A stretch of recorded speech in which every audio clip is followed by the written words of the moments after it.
안녕하세요. Saya Opa Cuan. Hari ini mau bahas mengenai cara simpan uang. Semua orang pasti mau simpan uang, tapi banyak orang belum tahu caranya seperti gimana. Atau sudah simpan uang, tapi pengen lebih banyak nominalnya daripada sekarang. Opa Cuan mau share caranya seperti gimana. Tapi sebelumnya tolong subscribe dan like dan komen juga ya. Ya, kali ini mau bahas cara pertama. Cara pertama adalah harus kurangin pengeluaran tetap. Pasti banyak orang pikir namanya pengeluaran tetap tidak bisa dikurangin lagi daripada sekarang. Tapi kalau kita gali lagi, pasti bisa kurangin daripada sekarang kok. Ya, contoh pertama adalah biaya tempat sewa yang tinggal sendiri ya, ini maksudnya. Contoh sewa tempat tinggalnya terlalu dekat sama kantor atau fasilitasnya terlalu bagus, ya pasti bisa lebih mahal. Sedangkan kalau sibuk kerja, fasilitasnya nggak bisa pakai. Dan untuk sekarang ini, kita tidak perlu mewah loh. Yang penting bisa hidup dan bisa tinggal di tempat kita sewa. Ya, tapi katanya hemat, tapi nggak usah cari tempat tinggal yang gentengnya bolong. Nanti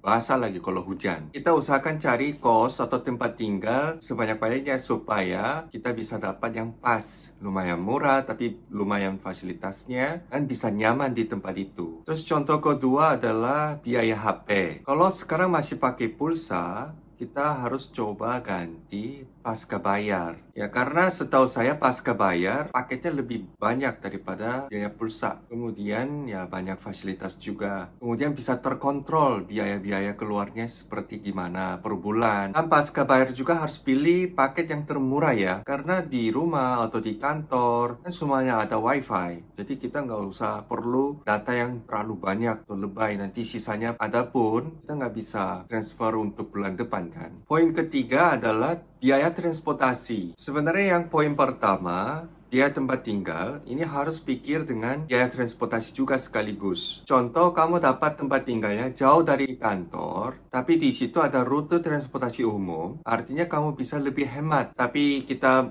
hemat uang dengan transportasi umum, tapi kita harus lebih banyak pakai waktu daripada biasanya. Ya, terus menurut saya Indonesia itu udah cukup bagus. Ya, karena ada Grab dan Gojek. Karena hanya tinggal pencet HP, Grab atau Gojeknya datang, kemudian langsung antarin ke tempat tujuannya. Itu benar-benar nyaman sih. Saya juga sering pakai Gojek dan Grab. Tapi di sini kita harus tahu, ketika badannya nyaman, kita tidak bisa simpan uang. Kita harus bikin capek badannya supaya simpan uang. Dengan jasa Grab atau Gojek, kita bayar uang, terus itu diganti dengan kenyamanan. Ya kalau jaraknya tidak begitu jauh, ya coba silakan jalan. Kalau sekitar kantor atau rumah, ada halte busway, coba menggunakan busway atau ada stasiun MRT, ya silakan coba pakai MRT.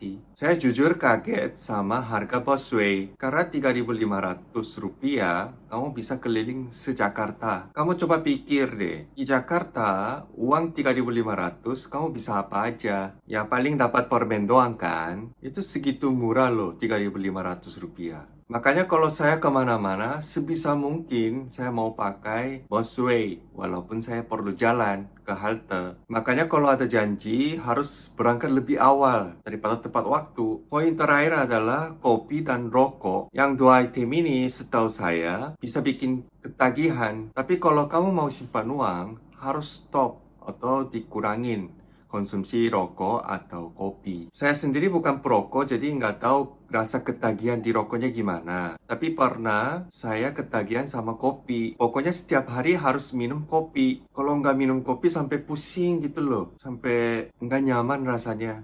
Makanya kayak badannya minta kopi terus. Tapi saya sudah mau simpan uang, saya langsung berhenti kopi. Memang di awal 1 minggu itu benar-benar susah banget sih. Karena badannya minta kopi terus pusing. Tapi setelah seminggu lama-lama ya mulai terbiasa, jadi nggak apa-apa lagi. Dulu setiap hari harus minum kopi. Ya minimal 1 gelas bisa sampai 2 gelas. Dan itu setiap kali beli kan. Makanya lama-lama mahal. Ya jadi solusinya bikin dari rumah, coba minum terus. Tapi kalau sekarang lihat, itu pun jadi biaya loh. Tapi untuk berhenti kopi atau rokok, pasti susah sih. Itu pilihan kamu. Nggak usah ekstrim langsung, tapi bisa juga contoh kopinya 1 minggu 3 kali, atau 1 minggu 2 kali, seperti itu, supaya bertahap. Untuk kurangin saja yang penting. Kalau ekstrim, nanti kamu bisa dapat efek samping buruk seperti diet. Kalau ekstrim, tiba-tiba dapat efek yoyo, berat badannya lebih naik lagi kan. Makanya harus hati-hati dan lihat kondisi kamu seperti gimana. Yang penting niat dulu, dan pelan-pelan kamu berubah. Dari pengeluaran tetap, kamu kurangin biaya, dan selisihnya itu harus simpan uang. Kali ini bahas mengenai cara simpan uang. Yang pertama, yaitu kurangin pengeluaran tetap. Yang cara lainnya akan bahas di video selanjutnya ya. Jangan lupa subscribe, like, dan komen. Ya, apapun komen aja, saya akan baca dan akan respon. Sekian sharing dari Opa Cuan. Sampai jumpa. 감사합니다.